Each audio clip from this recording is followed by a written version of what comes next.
Assalamualaikum warahmatullahi wabarakatuh. Negara kedua ni jalan Nurul Beri Sepi di bawah yang pertama. Pada janji yang pertama ramai warga kota Banda Aceh yang bergerak dari Melapur, dari Kematuan, dari Putrajaya dan dari seluruh wilayah barat atau timur yang dipakai pasar royal kali ini kota Banda Aceh. Yang kedua masing-masing kampung Rasul. Daya dua kiri, daya dua kiri, daya dua dua, daya dua rasa, daya dua dua, daya dua medan, daya dua dek sudah.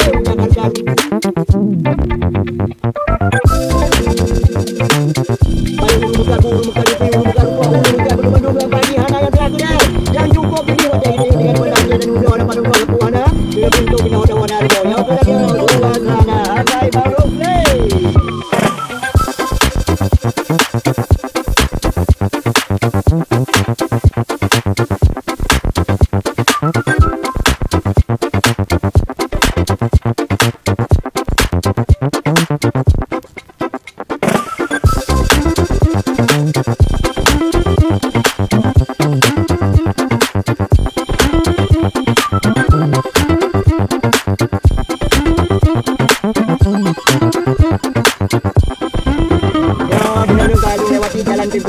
Jalan Tepi yang biasa jalan Duku Umar rame uring di sana. Jalannya dua jalurnya ni bakal dibaca uronyo urur raya yang pertama uring Kabi Gua Ugampung. Kabi Gua Ugampung ketiga kota yang kita bangga-banggakan. Ni kalian gelun. Urung dari urur raya buka kacang jadi banyo. Ni ada anti kain long lagi lu wanti dalam Ugampung belum di peng. Cuma dipanggil lembah lu buka uwi, ada buka uwi ada matahari suasana di samping Taman Sari menuju ke Masjid Raya.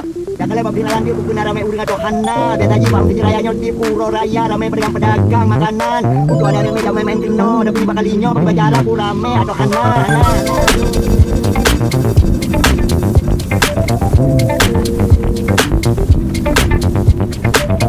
Dan kali Masjid Raya video gerbang utama ada berat punya gerak baru di murah pada bang.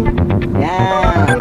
Ternyata betul tinggi karena uring. Nah, memang ada yang nak pakai orang luar tapi nabe uring luar kayu kampung. Ya kira-kira suasana Mbak Masjid Raya Baituraman Sabang Masjid yang bangga-banggakan yang ada di Aceh, ada yang ada di Kota Aceh, Banda Aceh, tapi tepi yang ulang Bawah Raya. Ingat yo bukan kalau mesti bukan Banda Aceh di sini ke tempat pusat keramaian dari seluruh Aceh ke Indonesia, tapi kalinya tepi ada. Ya, lu kalau buka ratu masjid. Ah, ni kalian bapak perlu ucapan Fitri, mohon maaf lahir batin kamu di sini. Dan ada wadah cukup tepi, ada pedagang di, ada pedagang ada rame, lagi dulu yang kali di kelompok itu bunda. Wajah mobil rumah tepi di, ada pedagang ada dua di muda. Pedagang di muda di, maklum. Ya. Jangan langsung menuju jalan Pandai Perak, jalan Pandai Peraknya pergi biasa lagi pada penduduk yang kali upah. Di sini cukup ramai, baik Malam Raya ataupun Mbak Uro Raya. Tetapi ini kalinya cukup sepi. Palimong, langsung belum Tamong, jalan Penayung.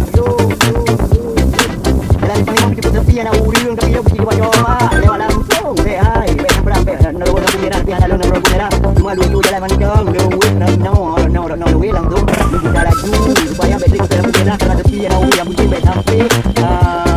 Anak hati-hati mancang, ya. Jalan paling tak boleh, kalau ke tepi, motor-motor ada dong. Nampak je motor-motor ada pakai hidung, uring hana yang ada dua lihat dua mancang. Ya kira-kira suasana di Kota Banda Aceh, ibu kota Aceh yang kita banggakan. Uring kabeh jak mudik dum, radum wau kampung, radum jak saudara, radum jak baru mongon, radum jak baru mau pacar, radum jak baru mau keluarga. Dan bisa jadi setingkat melewat urut tak tepi lagi nyo. Memang di mana-mana kota, di mana-mana ibu kota kalau di saat hari raya Idul Fitri sepi. Jangankan di Kota Banda Aceh, Jakarta pun begitu. Cuma bagi Aceh macam tumpi hana jadah gelarang yang wo mudik u kabupaten kota, kagak biwo. Artinya kagak izinkan. Ya, yang lepas lang tanya u Medan. Tapi anak buku lagi lu hana perlayak Medan. Perlayak macam ku lu semawe, cuma lu sempat lu ba orang yang kelet, orang yang kepit. Orang yang kedua ke lelung nak kesibukan baju di sini. Maklum ke lelung paling sibuk di Kota Banda Aceh. Nyono kalau namang jalan Pucuk Barin, di jalan Pucuk Barin sepi, di sini cukup padat. Dia tahu dia. Nyo tapi ni bak kalinya cukup sepi. Yang na bang becak, gonya gebah becak nampak ji bang becaknya hana tak lagi kita nyo Muro Raya. Dia gonya tak gemita pengki. Nah, ni suasana jalan Pucuk Barin dengan sepi. Aduh. Ya. Ya, tinggal kau laju walaupun lampu hijau. Ya, kan?